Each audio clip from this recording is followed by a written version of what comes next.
Diesel roadside service safety risk analysis. The term roadside service is used to describe a service that's provided by a business that diagnoses and repairs an issue that occurs when a vehicle breaks down on the side of the road. In most cases, the vehicle has an issue where the operator cannot get the vehicle to a repair shop. This particular hazard analysis worksheet looks at three common hazards associated with the diesel roadside service that a technician frequently faces. These three hazards are traffic, hand grinder accidents, and being crushed by the vehicle or part that the technician is servicing. The overall goal of diesel roadside service is to repair and maintain commercial type vehicles in excess of 26,000 pounds gross vehicle weight. Although some roadside repairs can be made at a truck stop or somewhat low traveled area, many roadside repairs occur on the side of the road, hence the term roadside service. In short, diesel roadside service seeks to repair commercial vehicles at the minimum level repair in order to get the vehicle back on the road in working condition, or just enough to get it to a repair shop. If a diesel roadside service technician cannot repair or get the vehicle back to working condition, the owner operator has to get the vehicle towed, which costs them extras of thousands of dollars. The environment that surrounds the technician can often be dangerous due to heavy traffic, nighttime operations, and less than optimal working conditions. Since the technician is operating in a field environment, he is constantly faced with the problems and hazards that are not associated with with working in a repair shop environment, such as in a repair shop, they have flat surfaces that allow you to be able to jack your vehicle up that you're working on, unlike on the side of the road where you could be trying to jack up a vehicle that's on a hillside, downward slope, in a ditch. The technician's ultimate goal is to repair the vehicle as quickly as possible in a safe way, in the safest way that his environment allows. To summarize what we are about to look over, this is to provide a safety risk assessment (SRA) and recommendation to mitigate and secure the safety of technicians on the roadside. The three frequent hazards that technicians face while working on the roadside using a risk matrix and hazard assessment worksheet.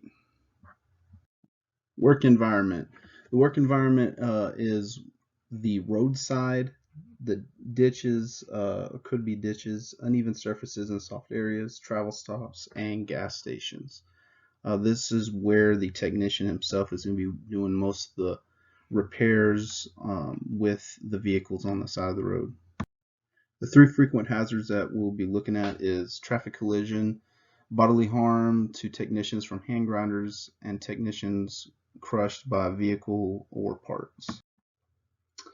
The the risk matrix that I used is actually from the FAA. I did include the where to find that at the end of this video. How it works is basically you determine the likelihood of the event or the hazard that is could occur and the severity of that, and you're going to find where they intersect, and that will give you your risk assessment of low, medium, or high.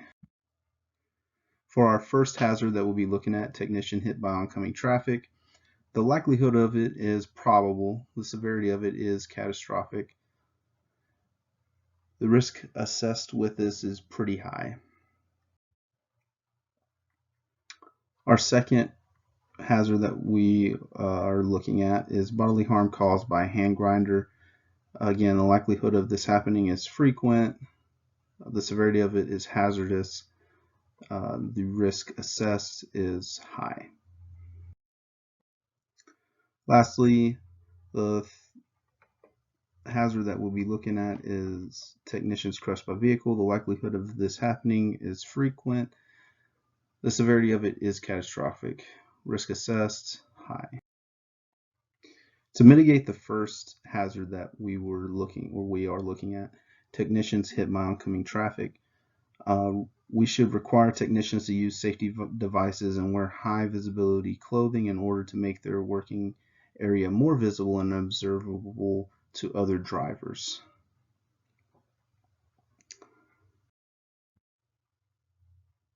The residual risk would go down from frequent and high to remote, and it's still catastrophic if it were to occur.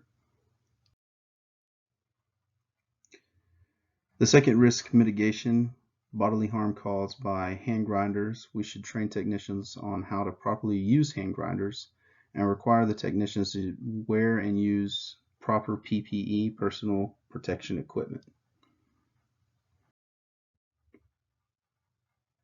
The residual risk assessed with this is going to be extremely remote and minor. So once they are wearing full body PPE, the event that they could get something in their eye or face is not really going to happen.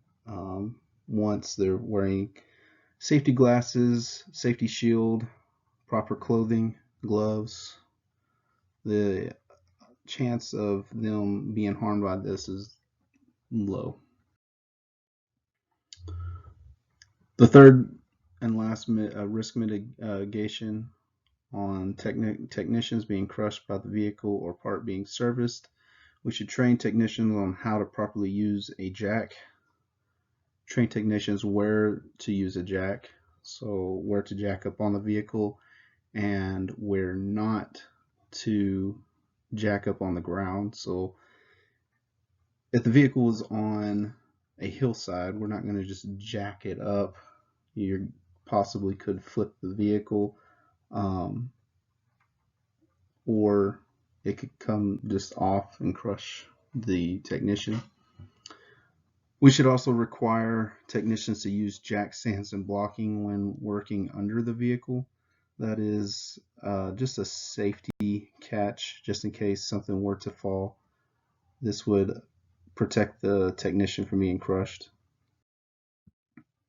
The residual risk analysis, the likelihood of it happening would be remote, and the severity of it would be go from high to major. It's still a risk, but not as bad as it could be. Other factors that we could consider to, while a technician is working on the road would be like weather, roadside or working area condition. We kind of already looked at that, but it could be the type of road that is being worked on or where at this road is located. Hot surfaces areas, so the road itself or coming from the truck, for instance, like the engine or radiator, liquids in there, pressurized systems and lines within the vehicle itself, and then sharp objects. This is where I got my risk matrix to look at my risk assessment, and that is all.